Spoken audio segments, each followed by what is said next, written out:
কিন্তু স্বর্গে একটা অসুবিধা আছে, সেই অসুবিধাটার জন্য আপনারাই বিচার করবেন যে আপনারা স্বর্গে যাবেন কিনা। স্বর্গে, সঞ্জয় বাবু, স্বর্গে একটা অসুবিধা আছে, সেটা হচ্ছে কি, যে যেই পরিমাণ আপনার ক্ষুধা লাগবে স্বর্গের দেবতারা এই পরিমাণ আপনাকে খেতে দেবে না। ওখানে সুন্দর সুন্দর পাকা ফল আছে, কিন্তু গাছের ডাল থেকে ছুটে আপনি খেতে পারবেন না। ক্ষুধার ঠেলায় আপনি জল খেতে যাবেন, ওই সরোবরে নদীতে যে স্রোতস্বিনী ধারা আছে, ওই জল আপনি হাতে উঠে খেতে পারবেন না। তো ওখানে যারা স্থায়ী দেবতা আছে, ওরা যা খাইতে দেবে আপনার তাই খেতে হবে। ফলে স্বর্গেও শান্তি নেই। আমার এখানে অনেকগুলো গ্রন্থ আছে, এই গ্রন্থের একটা গ্রন্থে লেখা আছে যে স্বর্গেও শান্তি নেই, স্বর্গেও শান্তি পাবেন না। ওখানে 18 বছরের যুবক হবেন, জন্মাবেন, রোগগ্রস্ত হবেন, তারপর অবশেষে 10,000 যেদিন পূর্ণ হবে তখন আপনার এই গলের মালাটা শুকিয়ে যাবে, গলের মালাটা আপনার গলা থেকে ছিঁড়ে যাবে। সঞ্জয় বাবু, দীপক বাবু, 10,000 বছর পূর্ণ হলে আবার স্বর্গেতে মারা পড়বেন। ওখানে 3 দশা, তার মানে যৌবন প্রাপ্ত হবেন, রোগগ্রস্ত হবেন, 10,000 বছর পূর্ণ হলে মরে যাবেন। এবার কয়বার মরলেন? টেকেরাটে মরবেন, দিগনগরে মরবেন, নরকে গিয়ে শাস্তি ভোগ করবেন, স্বর্গে গিয়ে যত হাজার পুণ্য সঞ্চয় আছে বছর থাকবার স্বর্গ সুখ, তত হাজার থেকে স্বর্গেতেও মরবেন। এবার মরবার পরে কি করবেন? যেই রাস্তা দিয়ে স্বর্গে গিয়েছিলেন ওই রাস্তা দিয়ে আবার এই জগতে নামতে হবে। এই বর্ণনাগুলো জন্মান্তরের বর্ণনা ভগবদ্গীতার 1 থেকে 6 অধ্যায়, পদ্মপুরাণের উত্তরখণ্ডে বিভিন্ন পুরাণাদিতে রয়েছে। এরপর আপনারা কিভাবে এই জগতে আসবেন, ওই 5টি বস্তু নিয়ে। মন, আপনার মন আছে? সঞ্জয় বাবুর মন আছে? মন, বুদ্ধি, অহংকার, জীবাত্মা, পরমাত্মা, এই 5টি নিয়ে আবার সূক্ষ্ম দেহে এই পৃথিবীতে আসবেন। বায়ুতে ভেসে বেড়াবেন, বৃষ্টির তোড়ে, ঝড়ের হাওয়ায় নিচে নেমে আসবেন। যদি আপনি ঘাস হয়ে জন্মান, এই ঘাস যদি ছাগল গরু খেয়ে নেয়, সেই জন্মে আপনি ছাগল গরুর পিতামাতা, আপনার ছাগল পিতামাতা, গরু পিতামাতা হবে। আপনি তাদের বীর্যে রূপান্তরিত হয়ে তাদের সন্তান রূপে জন্মগ্রহণ করবেন। আপনার জীবাত্মা পরমাত্মা রূপী যেকে আশ্রয় করে আপনি আছেন, সেটা যদি নদীতে পড়ে, আর নদীতে পড়ে যদি কুমিরের পেটে ঢুকে পড়েন, সেই জন্মে আপনার পিতামাতা কুমির হয়ে জন্ম, কুমির, আপনি তাদের সন্তান। আপনি মাছের পেটে ঢুকেছেন, সেই জন্মে আপনার মাছ হয়ে জন্মাতে হবে। আপনি গাছ হয়ে জন্মিয়েছেন, ভূপৃষ্ঠে পতিত হয়ে, প্রয়োজনে মানুষের আপনার গড়া কেটে টুকরা টুকরা করে আগুনে দাহ করবে, মানুষ ডাল কেটে নিয়ে যাবে, আপনি কিচ্ছু বলতে পারবেন না বাবা, বড় অসহায় হয়ে যাবেন। আপনি পুকুরের মাছ হয়েছেন, জীবন্ত আপনার কই মাছ হয়ে জন্মিয়েছেন, আইস ছোলানো হবে, ছটফট ছটফট করবেন। যেই মা আপনাকে আপনার দেহের আইস ছোলাবেন, তাকে আপনি মিনতি করে বলতে পারবেন না, মাগো দয়া করে ধারালো বটিটা আমার গলায় লাগিয়ে দিও না, বড় অসহায় হয়ে যাব মা। জান্নাতিন তাজরি মিন তাহতিহাল আনহার, আল্লাহ বলবেন এত চমৎকার সুন্দর জান্নাত তোমাদের জন্য তৈরি করে রেখেছি, যেই জান্নাতের নিচ দিয়ে প্রবাহিত হবে স্রোতস্বিনী ঝর্ণা ধারা, ঝর্ণা প্রবাহিত হবে নিচ দিয়ে। আইনান তুসাম্মা ফিহা সালসাবিলা, বিশেষ একটা ঝর্ণা ফোয়ারা থাকবে, এটার নাম হচ্ছে সালসাবিল। সেটার নাম কি? চিল্লায় বলেন, সেটার নাম কি?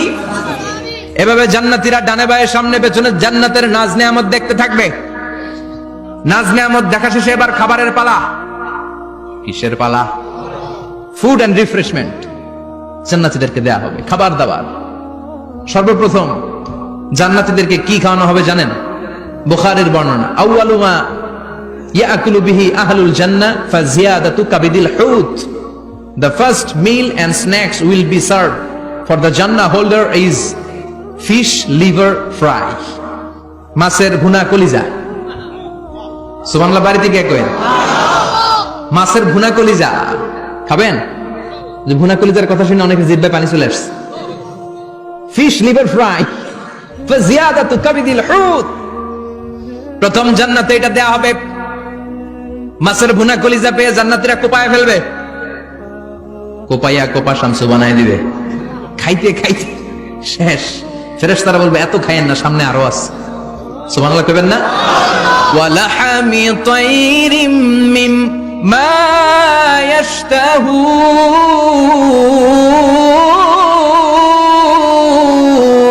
ইয়াশতাহুন,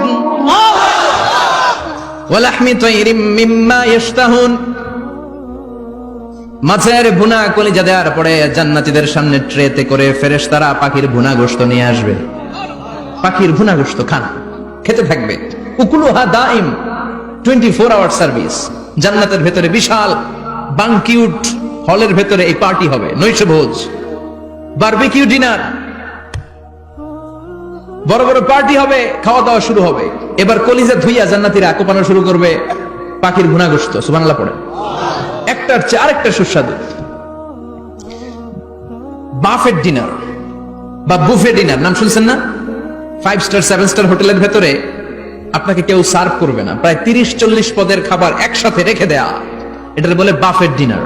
এই বাফেট ডিনারে নিজের নিয়ে খেতে হয়। সেখানে প্রতিটা আইটেম 5-7টা করে রাখে। আপনি সালাদ নেবেন, 5 ধরনের সালাদ, টক সালাদ, ঝাল সালাদ, গ্রিন সালাদ, ইয়োগার্ট দেয়া সালাদ, ফ্রুট সালাদ, বিভিন্ন ধরনের সালাদ থাকবে। আপনি মাছ খাবেন, 5-6 ধরনের মাছ থাকবে। ফিশ আইটেম 5-6 ধরনের, মিট আইটেম 5-6 ধরনের, স্যুপ আইটেম 5-6 ধরনের, ডেজার্ট আইটেম, কাস্টার্ড থাকবে, ফালুদা থাকবে, পায়েস থাকবে, সব থাকবে। এটারে বলে বাফেট ডিনার। জান্নাতীরা জান্নাতে নৈশভোজে বাফেট ডিনার খাবে, সুবহানাল্লাহ পড়ে। দুনিয়াতে যারা প্রথম বুফেতে খায়, প্রথমেই কোপায় ফেলায়, পরের গুলার খেতে পারে না। কারণ 30-40 পদের দেখে প্রথমেই মুরগি, গরু এমন খাওয়া খায়, গলা পর্যন্ত খায়, পরে যায় দেখে কবুতরের স্যুপ, খাইতে পারে না। সুবহানাল্লাহ পড়বেন না? প্রথম যারা বুফে ডিনারে খেতে যায় তাদের এই ঘটনাটা ঘটে। ঘটাটা স্বাভাবিক, কারণ সবগুলো থেকে একটু একটু নিলে তো প্লেটে জায়গা হয় না। তো নিতে আর খেতে এমন পরিমাণে খায়, সামনে আরো মজাদার আইটেম আছে, ওগুলো আর খাওয়া যায় না। জান্নাতীরা খেতে থাকবে উকুলুহা দাইম, 24 আওয়ার সার্ভিস। এমন কোন সময় নাই যেই সময় খাওয়া পাওয়া যাবে না। যখনই বলবে তখনই খাবার দিবে কে? আল্লাহ। ওয়া ফাকিহাতিন কাসীরা লা মাকতুআতিন ওয়ালা মামনুআ, অঢেল ফল থাকবে, কেউ নিষেধ করবে না, নষ্ট হবে না, সুবহানাল্লাহ। কুল্লামা রুজিকু মিনহা মিন সামারাতির রিজকা ক্বালু হাযাল্লাযী, এই খাবারটা ইতিপূর্বে আমরা খেয়েছি, কুতুবিহি মুতাশাবিহা, ও আল্লাহ এই খাবার তো আগে খেয়েছি, আবার নতুন করে দিলেন কেন? জান্নাতীরা জান্নাতে যখন ফলমূল খাবে, ফলমূলগুলো যখন তাদের কমন করে যাবে, তারা বলবে আল্লাহ এই কমন ফল দিলেন কেন? জান্নাতীদেরকে কমলা দিলে জান্নাতীরা বলবে কমলা দিছেন কেন? কমলা তো দুনিয়ায় খাইছি, খাইছেন না? কলা দিবে, তো কলা দিছেন কেন? কলা তো দুনিয়ায় খেয়েছি। আল্লাহ বলবেন এই কলা দুনিয়ার কলার মতো না, এই কমলা দুনিয়ার কমলার মতো না। দুনিয়ার কমলার ছোলা ফেলে দিতে হয়, দুনিয়ার কলার ছোলা ফেলে দিতে হয়, বিচি ফেলে দিতে হয়, পাতা ফেলে দিতে হয়। জান্নাতের ছোলা ফলা লাগবে না, ছোলা খাও, ছোলা আরো মজা। বিচি খাও, বিচি ফলের চাইতে বেশি সুস্বাদু। আল্লাহু আকবার। এই খাবারগুলো জান্নাতে তৈরি করে রেখেছে কে? এই নাজ নেয়ামত জান্নাতীরা ইচ্ছে মতো ভোগ করতে শুরু করবে। খাবারের পর্ব শেষ, এবার ড্রিঙ্কস এন্ড বেভারেজ, পানীয়।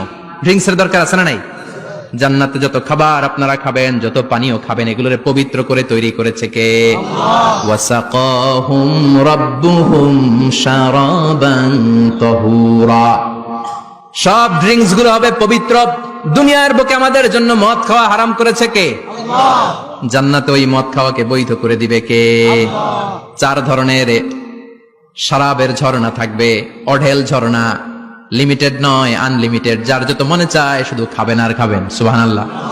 মাসালুল জান্নাতিল্লাতী ওয়াইদাল মুত্তাকুনা ফিহা আনহারুম মিন মাইন গায়রি আসিন ওয়া আনহারুম মিন লাবানিন লাম ইয়াতাগায়্যার তা'আমুহু ওয়া আনহারুম মিন খামরিন লাযযাতিন লিশ-শারিবিন ওয়া আনহারুম মিন আসালিন মুসাফফা, সুবহানাল্লাহ।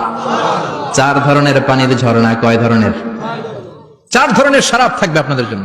নাম্বার 1 মিনারেল ওয়াটার, বিশুদ্ধ পানি। নাম্বার 2 দুধের ঝর্ণা, সুবহানাল্লাহ কইবেন না?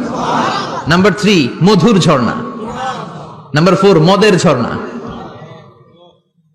ইসকানা বির রাহিকিম মাখতুম খিতামুহু মিস্ক, মিস্কের ফ্লেভার দেয়া,